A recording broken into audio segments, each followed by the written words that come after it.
Садыр Нурбочевич, сіздерге біріншіден біздің Бишкек шаарында жашаған жаш айым активисттерінің атынан чоң ыраазычылык билдирем. 8 мартта акцияға буга чейин өткөн марштарда мүмкүн кемчиликтер кеткен. Менимче деген кийин маалымат алсам, провокацияларда болгон учурлар көп болду дейт. Бирок президентибизге ыраазычылык билдирип койгула деп айтканына ушул сөздү жеткирейин дедим да. Акция тынч өттү. Ички иштер министри тарабынан көзөмөлгө алынды. Там никаких пропагандистских лозунгов, жаманаттуу, анан эл арасында эски лозунгдар тарап кеткен пропаганда эч нерсе болгон жок. Мен аякта 1 саат башынан аяна чейин болдум. Бул биринчиси, зордук, зомбулукка каршы күрөшүүнүн ар кандай жолдору болот.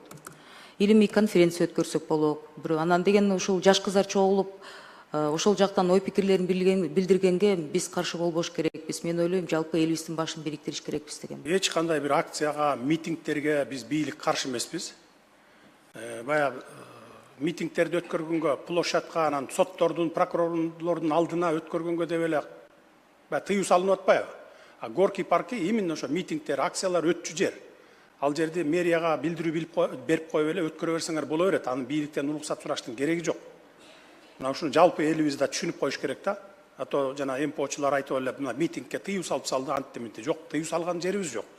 Бирок Элвира айым жанагындай лозунгтарды кылганда биздин элибиздин менталитетине, каада салтына каршы келген нерселерди жасабасаңар да. Мисалы алар эми саналуу эле адамдар да 1%га жетпеген адамдар. Анан бүтүндөй 7,5 миллионго чыгып алып, плакатталып алып, анан мындайга бизди колдогула, анан биз тарапка өткүлө деген бул туура эмес да. 7,5 миллион элдин кыжыры кайнап атпайбы? Ошон үчүн анан айтып атабыз да. Жанагыдай лозунгтарды көтөрүп алып, көчөдө басып, анан барып алып ошондой чакырыктарды кылбагыла деп.